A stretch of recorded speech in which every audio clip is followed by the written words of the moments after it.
Bismillah ar-Rahman ar-Rahim. Friends of the Dar, ladies and gentlemen, good evening. Dar al-Athar al-Islamiyyah is delighted to welcome this evening's speaker, Mr. Russel Harris, who has come to us from the prestigious Institute of Ismaili Studies in London. Mr. Harris received a master's degree at Balliol College, Oxford. He continues on to work at the Institute of Ismaili Studies, where he performs a multitude of functions, not only as an editor, but he is also an established translator in Arabic and in French. He is a contributor to a wide list of scholarly publications spanning from the bibliography to the 19th century photography to an Encyclopedia Islamica and even the Oxford Guide to Food, as well as serving as a curator for many exhibitions. This evening, in a lecture titled The Dream Narratives of the Prophet Yusuf, a Cross-Cultural Approach, he will emphasize a common cultural background using sources from the Holy Quran as well as from the Hebrew book of Genesis. Nevertheless, whatever the varieties that we may encounter in these two narratives, none of the sources that we will be listening to mention mobile phones. So this is your cue to please, probably advisable to switch off our devices, and please welcome Mr. Harris.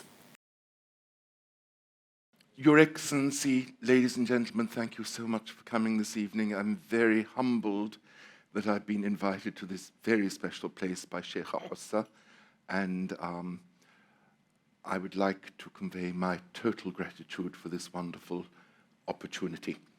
So tonight I'm going to talk to you about Yusuf Joseph. You know, I may use English or Arabic names for him. Please forgive me. Dream interpretation in the Old Testament and the Holy Quran. So I'll simply start by saying Bismillah ar-Rahman ar-Rahim. This lecture will look at various points of convergence between the longest and perhaps one of the most accessible narratives in the Holy Quran, the story of the Prophet Yusuf, as recorded by divine revelation in Surah 12, and the biblical version of the story of Joseph as narrated in the book of Genesis, Kitab al-Takwin.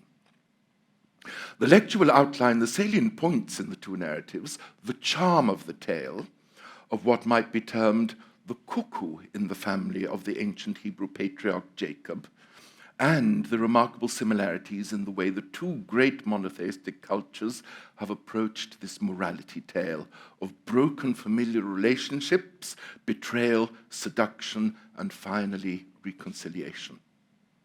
In discussing the precursor to the Quranic surah and endeavoring to show that the lacunae in both the Hebrew and Arabic scriptural narratives respectively may be fleshed out with reference to Quranic tafsir literature, the Qisas al-Anbiya literature, and the Qisas al-Anbiya literature.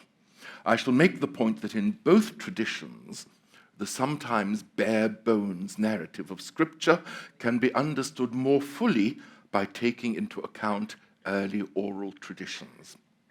Johan Weststein of the University of Amsterdam gives a concise overview.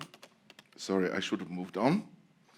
Gives a concise overview of the subject of dreams in Islam. I quote, "As dreams played a central part in various fields of Islamic theology and philosophy, such as prophetology, epistemology, and psychology, many philosophical treatises devote a section to the phenomenon of experiencing while asleep. Oneromancy, the technical term for dream interpretation, was reckoned by many as one of the orthodox Islamic sciences, and a large number of handbooks for dream interpreters have been preserved. In short, dreams must have played an important role in classical Islam." End of quote. In this talk, I will look at the early Semitic practices of dream interpretation, a concept which plays a crucial role in both the Hebrew and Arabic Yusuf narratives, and I will endeavor to show that one may sometimes look beneath the sanitized and sacred narratives for hints of early and perhaps general Semitic practices. My talk will emphasize a common cultural background for the dream sequences of Genesis and the Holy Quran. And the presentation will also make reference to the enormous popularity of the Joseph narrative in the European plastic arts. Perhaps an appropriate place to start is with a quotation from the great explorer and linguist Sir Richard Burton, died in 1890. Quote, "Visions appear material to spiritual persons only. The vulgar herd of historians and analysts cannot hope to be so favored by heaven.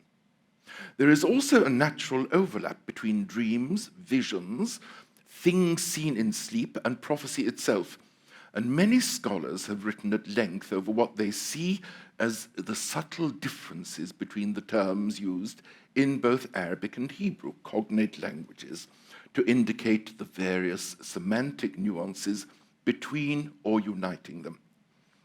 The contemporary scholar, Niles Green, points out that it was the dreams and subsequent visions of the Prophet Muhammad that announced the beginning of Islam, and it is in this sense that the Quran itself may be seen as a visionary text." End of quote. The Encyclopedia Islamica states, excuse me, that since ancient times, people have believed that dreams can provide guidance about the future from the gods and deities of the hidden world, by according to them a widely reported statement of Aisha. And you have to excuse my Arabic pronunciation while I attempt to sometimes read originals to you. أول ما بدأ به رسول الله صلى الله عليه وسلم من الوحي الرؤيا الصادقة في النوم فكان لا يرى رؤيا إلا جاءت مثل فلق الصبح. The first sign of revelation, here is called wahi, that came to the Prophet was his true dreams, for he had no vision in the dream state which did not have the clarity of the rising dawn. Beautiful quote. We also know that dreams could bring with them instructions that are beyond our comprehension, until we look at them with the benefit of hindsight. Let us look back to the Prophet Ibrahim. Then, when the boy reached the age to work with him, Abraham said, "Oh, my dear son," of course, he's talking in the Old Testament tradition, he is talking to Jacob. In the Islamic tradition, he is talking to Ismail. "I have seen in a dream that I must sacrifice you. So tell me what you think." He replied, "Oh, my dear father, do as you are commanded." Beautiful in Arabic, "Af'al ma tu'maru." "Allah willing, you will find me steadfast." I'm going to have a slight digression here because in London, I'm working on a book on fans which have a biblical subject, and in researching the particular incident of the sacrifice of a son by Abraham, I came across a poem from Al-Andalus in Hebrew, which has Isaac, in this case, speaking to his father and saying, "Do as you have been commanded to do." Of course, Abraham was going to offer him up as a burnt offering on an altar, and then Isaac says to his father, "And when you have finished, take these ashes back to my mother so that she may have the smell of me." Very moving little piece of poetry. Prophecy was also defined to King Saul, Talut, by the prophet Samuel. And here we see some form of ecstatic state brought on by music. After that, you are to go on to the hill of God. Just so I can explain, the Arabic is from an Arabic translation of about 1870, published by the Coptic Church in Egypt. After that, you are to go on to the hill of God, where the Philistine prefects reside. There, as you enter the town, you will encounter a band of prophets coming down from the shrine, preceded by lyres, timbrels, flutes, and harps, and they will be speaking in ecstasy. the Spirit of the Lord will grip you, and you will speak in ecstasy along with them. You will become another man. And it's quite interesting that the Coptic translation, for the English, you will speak in ecstasy, they use the verb tanabba'a. So we've got a very close connection with the word nabi here. This form of ecstatic worship was crudely compared by the American scholar Powers Smith, who used what we could call the unfiltered Orientalist language of his time. I'm not going to quote what he said because you would find it offensive, but he compares these ancient ecstatic worship practices to the practices of Sufi groups. That's his opinion. However, those prophets of the ancient Semitic world achieved their ecstatic state, we may look back to the Epic of Gilgamesh, circa 2100 BCE, and hear what the great biblical scholar Jastrow said. Quote, dreams play an important part in the epic, that is the Epic of Gilgamesh. They constitute the regular means of communication between man and the gods, so regular that at times the compilers of the epic do not find it necessary to specify the fact that it is a dream sequence, but they take it for granted that we will recognize it as such. In Assyria also, dreams and oracles played an important part, constituting a, quote, regular means of communication between man and the gods. End of quote. Oracles were sought by Esarhaddon, Ashurbanipal, and the kings in general upon all sorts of occasions, public and private.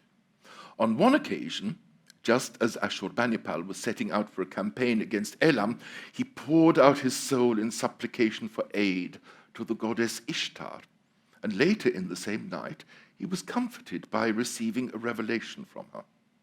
In early Greek culture, Homer's epic poems, the Iliad and the Odyssey, presented dreams as coming from divine sources, a view countered in modern times by Freud, who saw dreams as, quote, manifestations of the subconscious, and we'll come back to Freud a little bit later. It is also clear from other giants of antiquity, such as Homer, 8th century BCE, in his Timaeus, and Aristotle, died in 322 BCE, in his essay on dreams and on divination, that there was some discussion over the meaning of symbols seen by the irrational soul.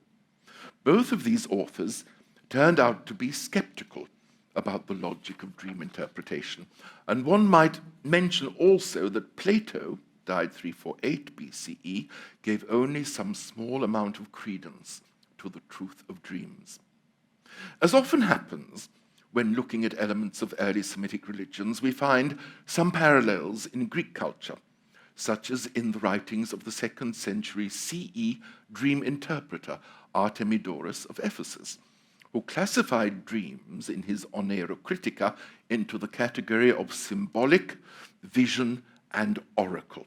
In terms of our Yusuf, as we shall see, his first dream in the Holy Quran, which is 2 dreams in the Bible, was a vision of his still distant but glorious future, whereas the prisoner's dreams and those of Pharaoh, which come later in the narrative, were oracular, using symbols to foretell events that would soon come to pass.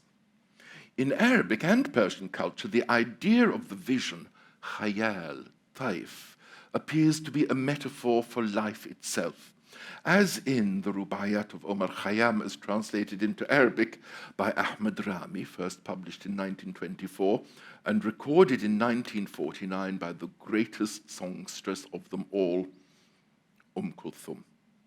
وعيشنا طيف خيال فنلحظك منه قبل فوت الشباب. Our life is a chimera, so rush headlong into it before your youth passes you by. And this message is reiterated in the arrangement by Ahmad Rami a few verses further on. لا تشغل البال بماضي زمان ولا بآت العيش قبل الأوان واغنم من الحاضر لذاتي فليس في طبع ليالي الآمان. Trouble not your mind with the past, nor with the future precipitously. Seize for yourself this day's delights, for there is no knowing what sunset may bring. You may disagree with my translation, but this, I've worked on translating Omar Khayyam for about 40 years and finally arrived at this version.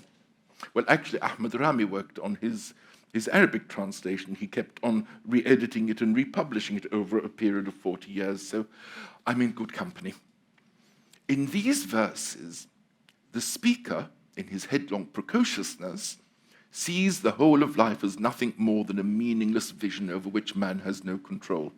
The implication here, rather in the vein of Jean-Paul Sartre's La Nausée, is that our world is full of floating symbolism, and that as we have no hope of understanding it, we should follow the notion of carpe diem, seize the day. This is also something that Edith Piaf sang about a lot. And in our ignorance, we should make the best of an incomprehensible lot. Regarding dreams at the beginnings of Islam, the academic Green states, quote, while poorly documented, the pre-Islamic Arabs had certainly possessed their own understanding of dream experiences and means of relating dreams to their waking lives. They possessed, for example, diviners and dream interpreters in the form of the kahin, ecstatic soothsayers who were seen to be able to recite inspired oracles. Excuse me.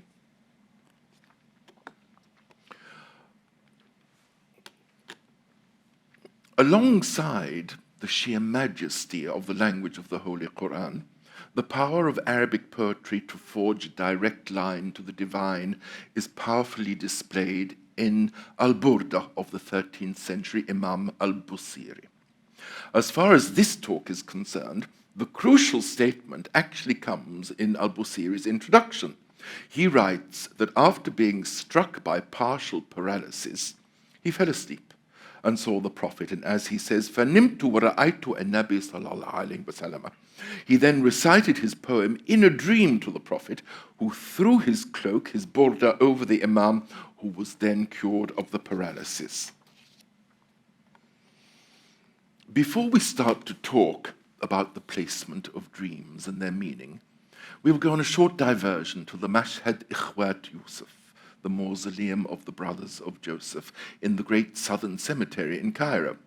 In her brilliant paper on the cult of added saints in the Fatimid monuments of Cairo, Caroline Williams, an American academic, gives a construction date of 1010 for this mausoleum. I mean, we see immediately cannot possibly have been the brothers of Joseph. The name, the Shrine of the Brothers of Joseph, as with many of the names attached to alleged shrines in both Cairo and Damascus, may be no more than a folk memory translated into stone.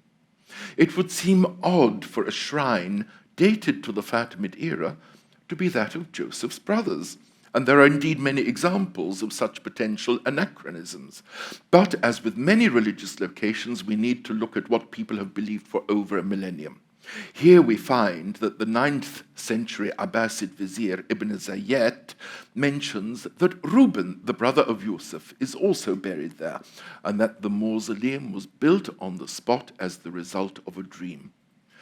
Williams further points out that this is not a solitary incident, and she speaks of the shrine of Ruqayya.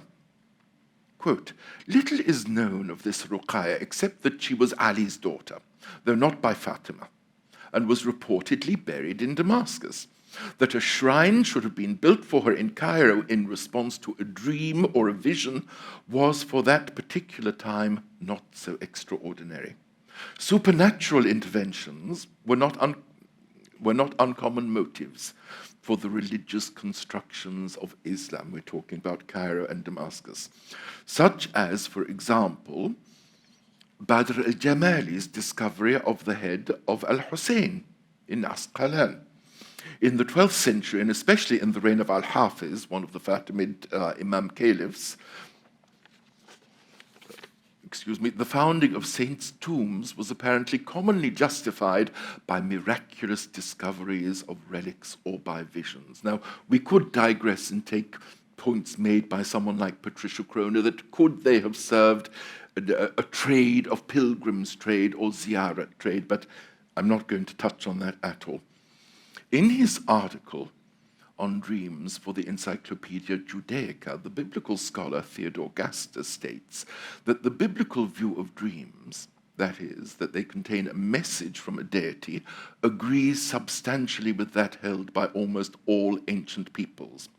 Gaster defines dreams as visions of things actually transpiring on an ultra-mundane plane, where persons are not bound to bodies or events to specific moments and places. We will hear a little bit more about this later when I speak about the Ikhwan as-Safa and their discussion of who dreams. Is it your consciousness? Is it your body? If you dream you were somewhere, I'll come to it later.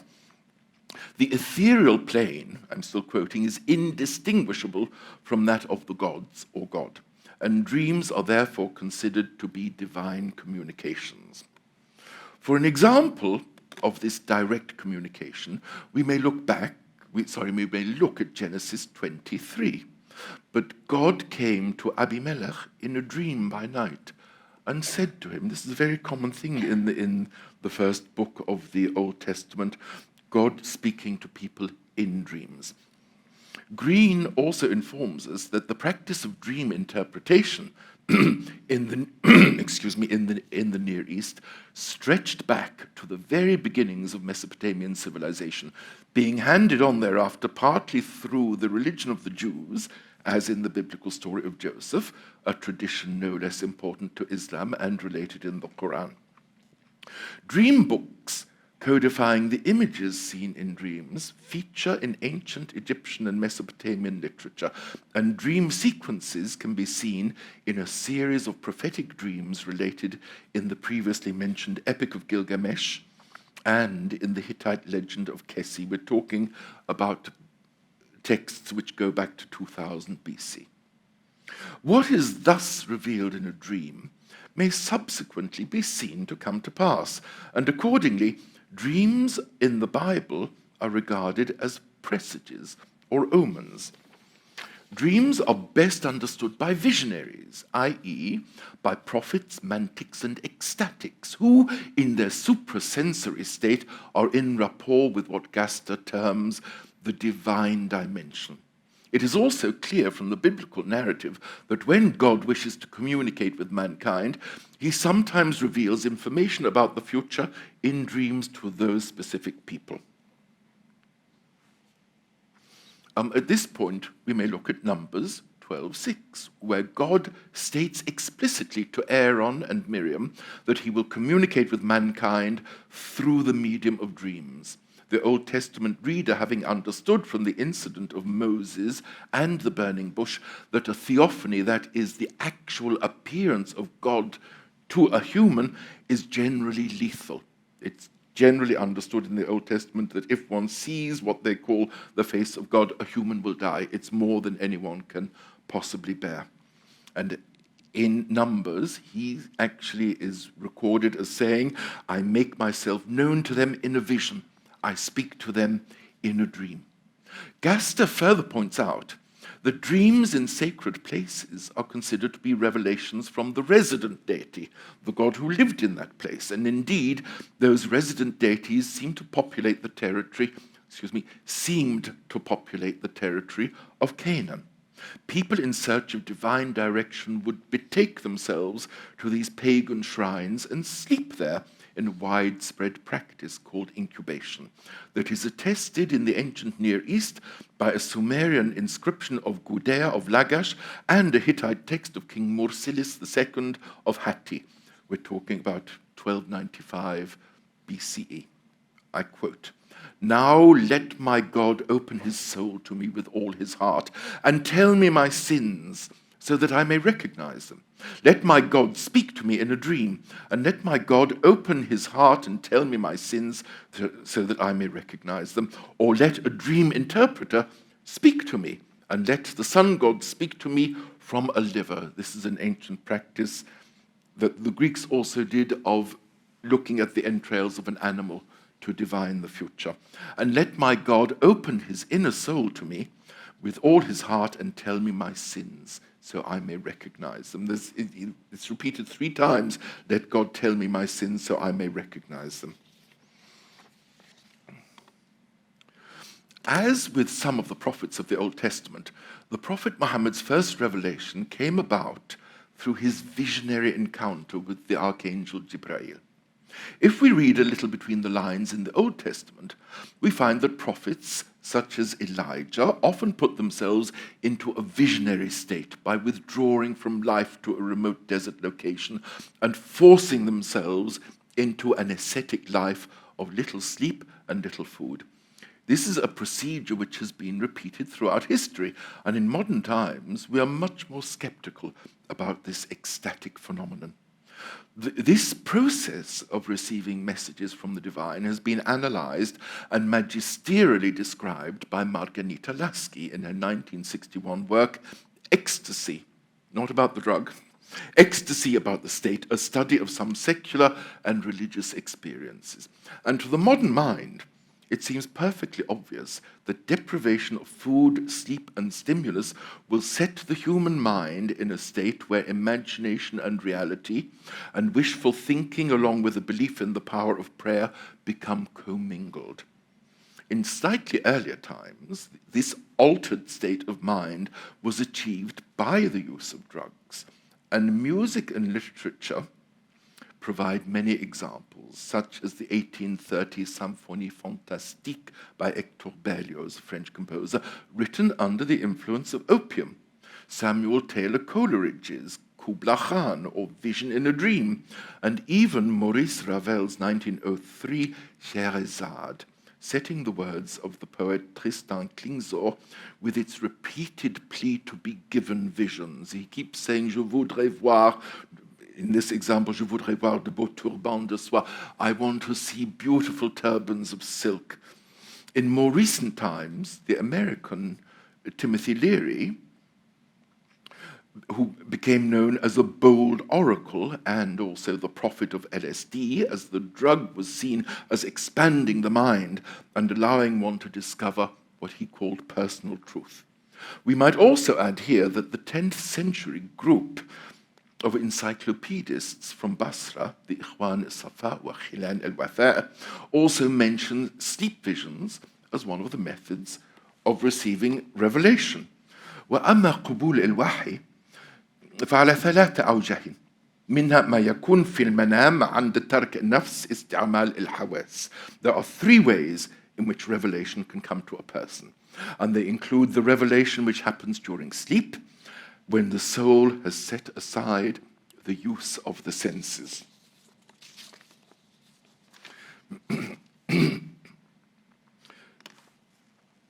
The Prophet himself was adept at interpreting dreams, and we find many hadiths where he actively sought to hear other people's dreams. Allah's messenger very often used to ask his companions, did any one of you see a dream? So dreams would be narrated to him by those whom Allah wished to tell. And here, regarding Aisha, after Aisha had given a negative interpretation of a woman's dream, the Prophet told her, if you are going to interpret the dream of a Muslim, do it positively. If you don't, it may come to pass as you have interpreted it. It's a wonderful saying, and actually I'm going to digress again another little bit, because we know when we have a good dream, we wake up, we feel happy, we feel content, we think, well, it doesn't even have to happen. In my imagination, in my dream, I experienced that pleasure. If we have a bad dream, we want to forget it immediately. So we're acting on the Prophet's words. Do not think about a bad dream. Do not interpret a bad dream, because the more you dwell on it, it's what we call self-fulfilling prophecy in English. It could come to happen, then you will say, yes, it was the dream of something dreadful, and now it's happened. So the Prophet advises us, don't interpret bad dreams, or don't interpret a dream in a negative way. Now, perhaps the subtitle of this talk should have been How God Communicated with Mankind in the Ancient Near East, as dream visions appear to be a means by which God could send a message to mankind. We all know from a cursory reading of almost any part of the Old Testament that God often, this is in the Old Testament, spoke directly to his target. He speaks directly to Adam and Eve to the patriarchs and to Moses inter alia. In fact, the prophets in the Old Testament take care to point out the very words of God by prefixing them with the word nu'um. This is a Hebrew word that has no cognate in Arabic, but it means the speech of. It's the equivalent in the Old Testament of putting special question marks, quotation marks, for the very words of God. The word of one who hears God's speech, who beholds vision from the Almighty. And this is how, in the Old Testament, they believed people would receive a vision from the Almighty, prostrate, matruhan wa huwa makshuf al-aynayn. Prostrate, but with eyes unveiled. This leads us to the question of why God in the Old Testament would choose to send an often arcane, mysterious, rather than a clear message to mankind. We've mentioned that in the ancient Near East, various cultures believed in the power of dreams, along with many other forms of interpretations of reality. This is clearly referred to by the Prophet in Surah An-Nas. Bismillah ar-Rahman ar-Rahim. قل أعوذ برب الناس ملك الناس إله الناس من شر الوسواس الخناس الذي يوسوس في صدور الناس من الجنة والناس. Say, I seek refuge in the Lord of mankind, the sovereign of mankind, the God of mankind, from the evil of the retreating whisperer. This is Yusuf Ali's translation, who whispers evil into the breasts of mankind from among the jinn and mankind.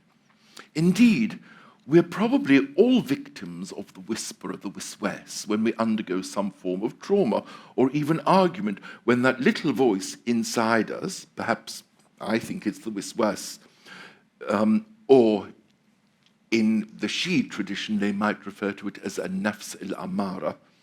When this sets to work inside our head, repeating things we would never say aloud, such as, I wish he were dead, I'd like to see him lose his job, etc. In modern times, we sublimate this inner whisperer and interpret our own evil thoughts until we can neutralize them into a more genteel utterance, or the outward sanitized expression of our whirling inner thoughts. In this process, we become the very interpreters of our own dreams or thoughts. When it comes to dreams, we indeed live in a post-Freudian world where we have a choice. Is a dream simply the product of a mind at rest over which we have no control, or is it our subconscious, our soul, inhumed in us by God, that God has breathed into us, that is sending a message? For the purpose of this talk, we shall set aside the Freudian theory and attempt to treat the dreams of Yusuf, the baker, the server, and Pharaoh to some degree as a literary device which adds tension to a narrative, that shows how God implants a thought in a man's sleep, that proves that God alone will know what will come to pass, and that from time to time God sends his prophets a sometimes arcane hint of what will be. Joseph makes it very clear when asked to interpret Pharaoh's dream that it is God who has planned Pharaoh's future. Genesis 41:16. Joseph answered Pharaoh, saying, "Not I. God will see to Pharaoh's welfare." That is, it's not up to me the way I interpret the dream. It's the message from God, and it's what God is telling you. In this point, Joseph is hinting at a good outcome. But elsewhere in the Old Testament, dream interpretation is not so positive. The prophet Daniel, for example, and here is, I'm so sorry. Here is an illustration actually from the leaf of a fan, of a mirwaha, which shows, I will read, the prophet Daniel, for example, waits some time before having the courage to tell King Nebuchadnezzar that he's been ordered to repent. I'm so sorry, it's King Belshazzar. And this incident is very well depicted in the book of Daniel. Belshazzar has thrown a feast in the middle of the feast where he is using the pillaged vessels from the temple in Jerusalem and shouting out challenges to the exiled Jews. Look at me, I'm using your temple vessels, you've got no power anymore. Then suddenly a hand appears and writes on the wall. The words the hand writes are quoted in the Bible, mene, mene, tekel, ufarsin. They're written out here in Latin. Daniel then interprets them to mean that they are Aramaic, and it means your days have been numbered and counted, and your end will be soon. So back to Joseph. In giving an overview of the role of the dream narratives in the story of Joseph, what we are not going to concern ourselves with here is a rather literal approach to the significance of dreams, as in many cases, both the Bible and Quranic commentaries tell us more about the authors of the commentaries than about the sacred texts themselves. We may, for the sake of brevity, just refer to two early works that include dream interpretation. A treatise, al-Qadiri fi Ta'bir, by Abu Sa'd Nasr bin Yaqub Dinawari, which was compiled in 399 Hijri, 1088, and presented to the Caliph al-Qadir Billah. The book names 100 Onera critics, dream interpreters.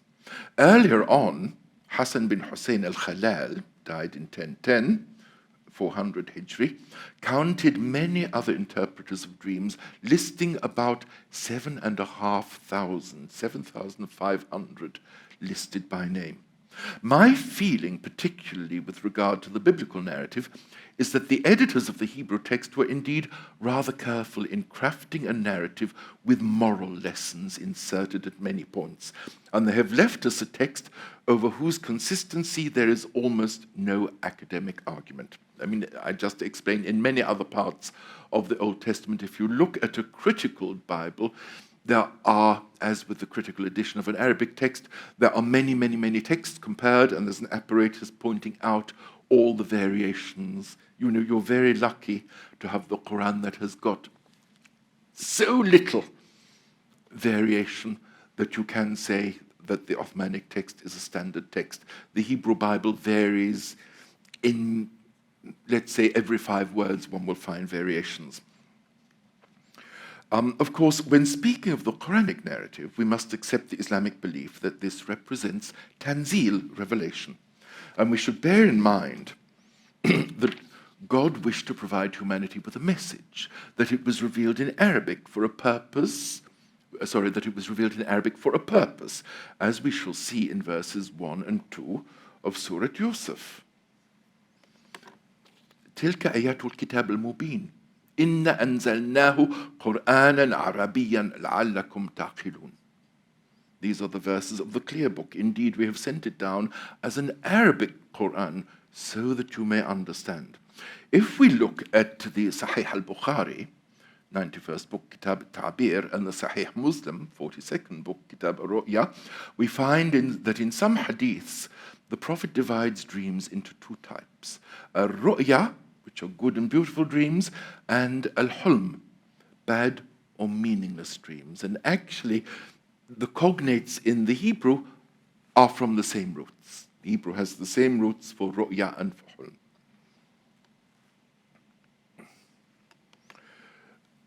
Sahih Muslim speaks to the predicament of a negative dream. Should any of you see in a dream something he does not like, he should arise and pray and not speak of it to anyone. Can we also interpret Yunus, verse 64, to mean that there is truth in the believer's dreams of heaven? And in these verses, we see the use of the word bushra, usually translated into English as tidings, to indicate a message from beyond. I mean, anything that tells us about the future, we have to assume it is coming from beyond.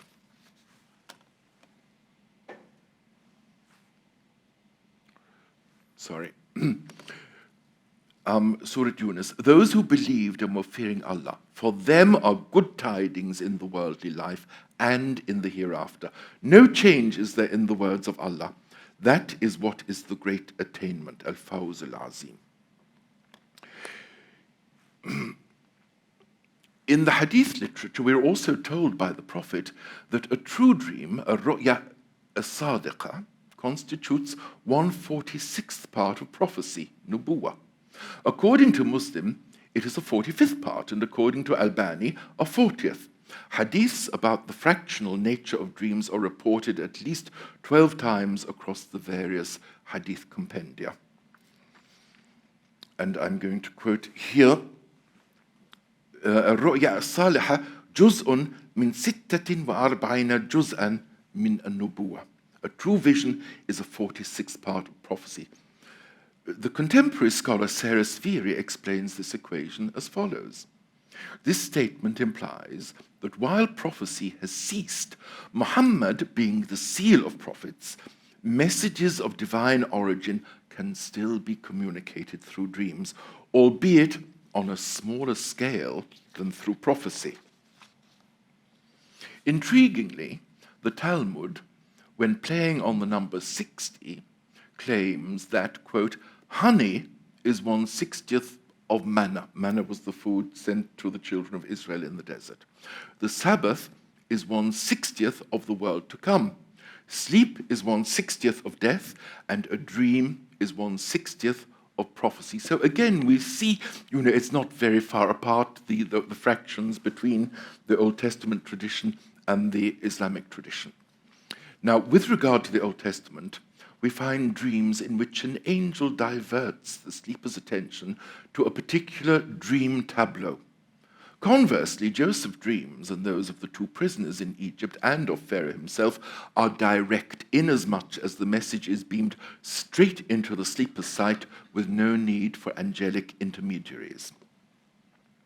1/3 of the dreams of the Old Testament take place in the book of Genesis, in which one may claim that there are many echoes of pre-monotheism, such as child sacrifice, worship in high places, inter alia. In the chapters preceding the story of Joseph, we have already had dream sequences, such as Jacob's dream of the ladder, which is shown here, with angels descending and ascending. In the 1523 illustration of this episode by Lucas Cranach, we clearly see that the medieval belief that an opening in the skies enabled direct communication with God and his angels. And as the academic Robert Ganusa asserts, quote, like their ancient contemporaries in the ancient Near East, Israelites used the dream report in stereotypical fashion to respectfully describe a divine theophany. So a person's somehow meeting with God is in the Old Testament described by means of a dream. In Genesis 31, we are provided with an instance where a dream is used to solve entirely menial matters, such as the size of Jacob's portion of the flock of his father-in-law. And in the same chapter, God also appears to Laban, the Aramean, in a dream by night. In Ibn Ishaq's Sirat Rasul Allah, Amina, the Prophet's mother, had a dream experience. She used to say when she was pregnant that a voice had said to her, "You are pregnant with the Lord of the people, and when he is born, say, I put him in the care of the one from the evil of every envier, then call him Muhammad." In the book of Genesis, to return to that, it seems that Joseph's elder brothers resented him deeply because, as they worked in the fields, Joseph stayed at home enjoying the privileges of being his father's favorite, something explained to us by the fact that in the Bible he has this special coat and his brothers don't. It's usually translated into English as a multicolored coat or a coat of many colors. In fact, the Hebrew simply calls it a coat of stripes, but that indicates it was something tailored as opposed to what the brothers wore, which was probably a bit of animal skin. Yusuf dreamt that his brothers' sheaves of corn were bowing down to his sheaf. And in a second dream, he dreamt, as you know from the Quran, that the sun, the moon, and the stars were also bowing down to him. In the Holy Quran, at this point, Joseph's dream is narrated. There we were binding sheaves in the, I'm sorry, this is the Genesis. There we were binding sheaves in the field when suddenly my sheaf stood up and remained upright, and your sheaves gathered around and bowed low to my sheaf. And Genesis 37:9, he dreamt another dream and told it to his brothers, saying, "Look, I've had another dream, and this time the sun, the moon, and 11 stars were bowing down to me." And the words of the Quran are mirrored in the Old Testament, almost word for word. إِنِّي قَدْ حَلِمْتُ حُلْمًا أَيْضًا وَإِذَا الشَّمْسُ وَالْقَمَرُ وَأَحَدَ عَشَرَ كَوْكَبًا سَاجِدَةٌ لِي. I'm sorry, this is the Bible translation, not the surah. إِنِّي رَأَيْتُ أَحَدَ عَشَرَ كَوْكَبًا وَالشَّمْسُ وَالْقَمَرُ رَأَيْتُهُمْ لِي سَاجِدِينَ. So very, very, very close in the narrative. In fact, in Genesis 37:19, when Joseph goes out looking for his brothers, they see him from afar, and they mutter disparagingly to each other about Joseph's dreaming capacity. And in fact, it's rather beautiful in this translation into Arabic. هو هذا صاحب الأحلام قادم. It's really quite condescending. They said to each other, "Look, here comes that dreamer." So he was known as a dreamer. We should also note that in Deuteronomy 13, the children of Israel are warned about the dangers of dream interpretation, pointing out that interpretation that leads one away from the worship of the one God should be disregarded. And I quote here, "If there appears among you a prophet or a dream diviner who gives you a sign or a portent, saying, 'Let us follow and worship another God,' whom you have not experienced, even if the sign or portent named to you comes true, do not heed the words of that prophet or dream diviner, for your God is testing you to see whether you really love your God with all your heart and soul." In the biblical narrative, as the Bible scholar Eric Grossman points out, in contrast to the narrative's other dreams, that is, the dreams which come later, no interpretation scene is devoted to Joseph's dreams. Rather, his visions are deciphered over the course of the story, and their solutions implied through the characters' reactions. Both the Bible and the Quran do the same at this point, with some slight nuances. Excuse me. "Said the father, 'My dear little son, relate not thy vision to thy brothers, lest they concoct a plot against thee, for Satan is to man an avowed enemy.'" And we'll hear in Genesis, very similar, his brothers answered, "Do you mean to reign over us? Do you mean to rule over us?" And they hated him even more for his talk about dreams. Increasingly jealous of him, the brothers determined to do away with Joseph. One day, when they were all in the fields together, they, quote, "cast him into the pit. Then, rather than let him die, they sold him to some passing merchants who took him to Egypt to be sold on as a slave." The drama of this scene was a rather popular subject for painters and engravers in Europe from the 16th century on, as we see in this illustration by Johann Sadler. The brothers smeared Joseph's coat with the blood of a kid goat and took it to their father as proof that a wild beast had torn Joseph to pieces and devoured him. A 3rd century Jewish sage offers mitigating reasons for the brothers' resentment of Jacob, beyond those presented in the biblical narrative. And you know, as with the Quran, commentators of the Old Testament, I shouldn't say as with the Quran, let's just say commentators of the Old Testament, sometimes go off on little journeys of fantasy of their own, which cannot be corroborated. This particular statement, which appears in the Talmud, speaking of Joseph, tells us Joseph was a 17-year-old youth, but he carried himself like a girl. He shaped his eyebrows, he walked daintily, and he took care of his hair. This is just emphasizing the difference between, let's call it, the civilized Yusuf and the wild men who were his brothers.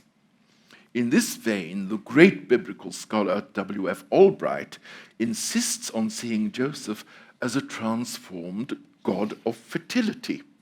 Quote, all the Asiatic gods of ancient times seem to have had attached to their service a guild of priests, all of whom wore female dress. So there's a hint here that the Old Testament narrative of Joseph comes from an even older narrative where he was somehow a servant of a pagan god, and it has been sanitized and then brought into the biblical narrative.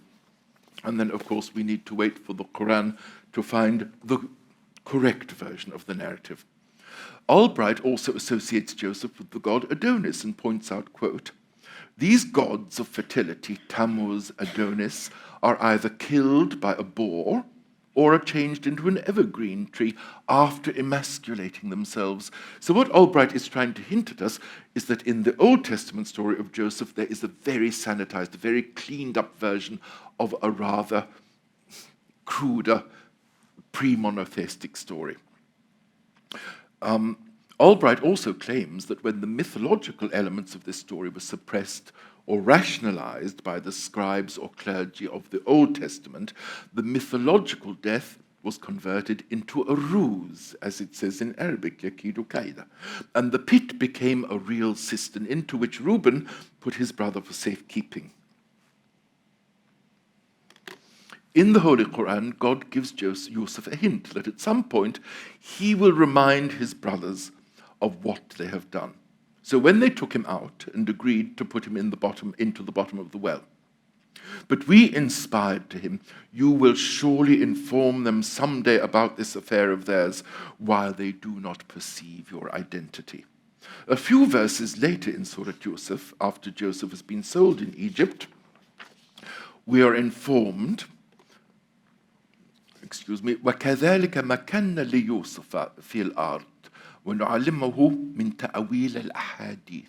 So here the dreams are ahadith. And thus we established Joseph in the land that we might teach him the interpretation of events.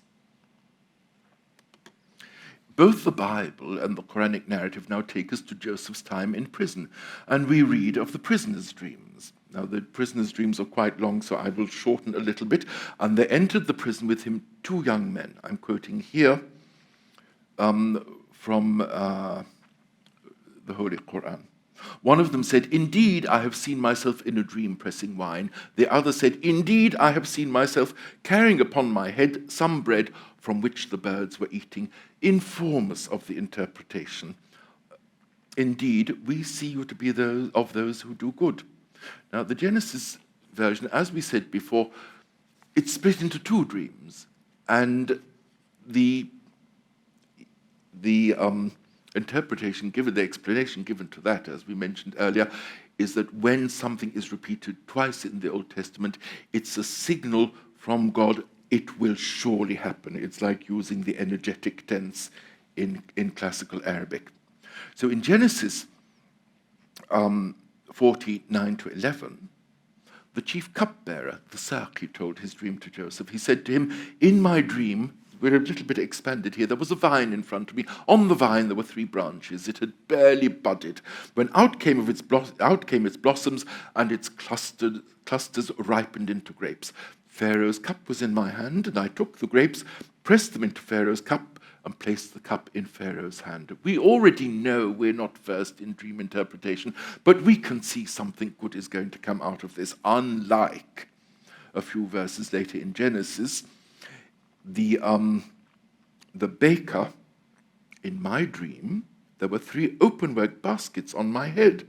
In the uppermost basket were all kinds of food for Pharaoh that a baker prepares, and the birds were eating out of it. And the birds were eating it out of the basket above my head. And again, we can imagine the dream of something pecking at your head. It's not going to be a very good outcome. The Quranic narrative for the explanation of these dreams is rather short. Of course, if I say it's in beautiful language, every word of the Holy Quran is in beautiful language. "O 2 companions of prison, as for one of you, he will give drink to his master of wine, but as for the other, he will be crucified, and the birds will eat from his head." And exactly the same interpretation is given in the book of Genesis. So actually, what we note is that the first dream, that is that of the Saqi, needs no explanation. As I've just said, we can imagine it was a lovely dream. I'm back pouring the wine into Pharaoh's cup and he's drinking. It's a glimpse at the cupbearer's situation 3 days later, back in his old job filling Pharaoh's cup. In the Quranic verse, the cupbearer has simply retold his dream without requesting an explanation, whereas the baker's dream, significantly, is couched in symbolism. And it is of some significance that it is only the baker who needs help to understand his dream, as he says, "Nabi'na bit-ta'wili." Now, excuse me.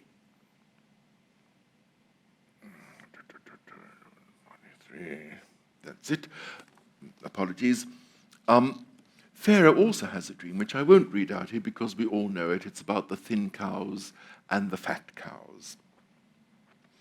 The content of this dream, Joseph doesn't hear it from Pharaoh directly. It is related to Joseph while he's in prison.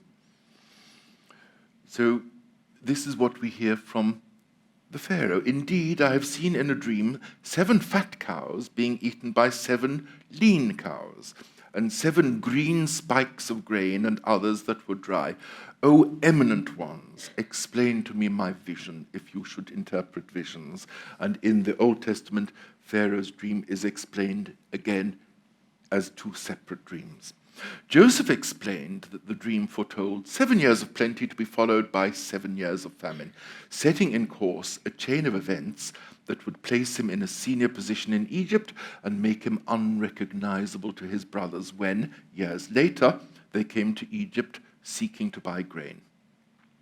Whereas Joseph's earlier dreams and the dream of Pharaoh provide just one message, the prisoner's dreams convey contrasting fates. That is, one is going to be restored and one is going to be crucified. It can't get more contrasting than that.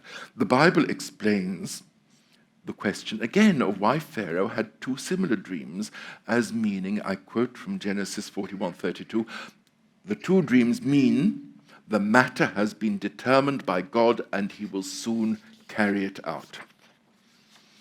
In the narrative in the Holy Quran, Joseph admits his knowledge of the unseen. Yusuf admits that his knowledge of the unseen comes from God. He says, "My Lord, you have given me something of sovereignty and taught me of the interpretation of dreams. That is from the news of the unseen which we revealed to you, which we reveal, O Muhammad, to you." And finally, in verse 105, we read Yusuf's lament over man's ignorance. وَكَأَيْنَ مِنْ آيَةٍ فِي السَّمَوَاتِ وَالْأَرْضِ يَمُرُّونَ عَلَيْهَا وَهُمْ عَنْهَا مُعْرِضُونَ. How many a sign within the heaven and earth do they pass over, while they therefrom are turning away. Now I'm going to skip forwards a little bit, actually quite a few hundred years, to bring us to 10th century Basra and a group of encyclopedists I mentioned before, Ikhwan al-Safa wa Khilan al-Wafa. The Brethren of Purity go to great lengths. They produced a set of 52 epistles which are encyclopedic in nature. It covers everything from philosophy, dreams, magic, love, every subject, mathematics, every subject that they could learn about, they wrote an epistle on it. But they go to great length to emphasize that the waking world and the sleeping world could in fact be the same thing. In their epistle number 47 on the essence of faith, Fi Mahiyyat al-Iman, section 13, the brethren retell a charming parable, and actually I would recommend reading anything by Ikhwan al-Safa because they are such friendly people. They want you to like them. It's a very charming narrative. وذكروا أيضا أن رجلا بالعراق أصلح مجلسا فلما فرغوا من الأكل وارتفعت أصوات العيدان والملاهي والمزامير تأمل الرجل منهم عند ذلك ما هم فيه من الفرح واللذة والسرور. I don't have the English text there, so I'll read it. It is also recounted that there was a man from Iraq who attended a party. When they had finished eating, there arose the joyous sound of lutes and other musical instruments. At this point, one of the men was reflecting on the joy, delight, and pleasure that they were experiencing. He was still bewildered and perplexed, trying to make sense of what he was seeing and hearing, until his eyes became heavy, and he fell asleep, no longer sensing his surroundings. He lay there with no sense of the scene he was in, and all thoughts had left his mind.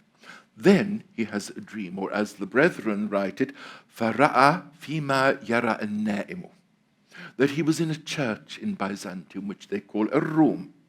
The narrative offers all sorts of details of the church, the behavior of the priests, the service of the communion, and the dreamer can even recall a Syriac phrase of worship, a piece of a prayer. After pondering how he will ever get home again, the man falls into a slumber and wakes up again in Iraq. Having given us an enthralling parable, it is at this point that the Brethren of Purity deliver the conclusion of their encyclopedic thought. And they start off, فَقُلْ أَيُّهَا الْأَخْ أَيَّدَكَ اللَّهُ لِمَنْ يَزْعَمْ. I'll read it in English to save your ears. Thus, O brother, may God help you, ask a question of the person who claims that the soul has no reality, that the sentient entity that recognizes and reflects on matters is the body alone, and that the body is accompanied by nothing. Ask that person, for I should like to know who it was that went to Byzantium and saw those things in the church, who ate, drank, and memorized those words of the prayer. If someone should claim that dreams have no truth in them, then I wish I knew how he would respond to the words of God Almighty, for God has certainly shown his messenger's vision to be true. Had Ibrahim, peace be upon him, not known that dreams contained reality and that one can see true things in a vision, he would not have agreed to sacrifice his son on the basis of a vision he had while sleeping. The same applies to Ismail. For had he not known that visions contain reality, he also would not have said, O my father, if'al ma tu'mur, do what thou hast been commanded. The crux of the attitude of the Brethren of Purity towards dreams is laid out very clearly. Quote from the epistle. If people claim that dreams have no truth in them and that the soul has no existence, we beseech God to guide them and open their hearts so that they may understand the subtleties of knowledge and the intricacies of inner knowledge. For there can be no guide for him whom God does not steer, as God says, and he for whom God has not provided light, he will have no light. Excuse me, I'll quote it in Arabic. وَمَنْ لَمْ يَجْعَلْ اللَّهُ لَهُ نُورًا فَمَا لَهُ مِن نُورٍ. Finally, I should like to turn our thoughts centuries later, again 900 years later, to Martin Luther King's 1963 speech at the Lincoln Memorial. In a rhetoric highly reminiscent of the Old Testament, Martin Luther starts out, I still have a dream. It is a dream deeply rooted in the American dream. He then lists 7 aspects of this dream of equality between blacks and whites in a speech which has gone down in history as an almost prophetic vision. At no point does Martin Luther King tell us that this dream came from God, but no matter, as his stated dream expresses points that he saw as rooted in biblical justice, which in turn is divine justice. Naturally, Martin Luther King would have seen his own dream with its 7 facets as one which foresees positive outcomes, perhaps just as Yusuf would have seen his own dreams foretelling of high position, and by extension the fact that he saved Egypt from starvation during its 7 years of famine.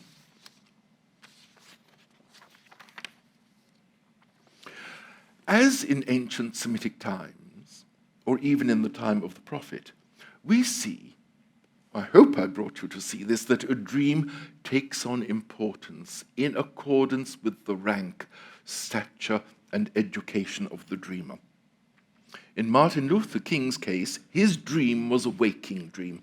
His status gave his dream credence, and the rhetorical delivery of his message gave it the required gravity. This was a dream that needed the intervention of humanity to make it come true. And as such, he expressed it in literal rather than symbolic terms. It needed no interpretation. Finally, and thank you for your patience with me, I should like to repeat, it's difficult to say a most beautiful verse of the Holy Quran because we can't rank them. Every verse is the most beautiful verse that sets into context all human endeavor. وَمَنْ لَمْ يَجْعِلِ اللَّهُ لَهُ نُورًا فَمَا لَهُ مِنْ نُورٍ. وَصَدَقَ اللَّهُ الْعَظِيمُ. Thank you very much.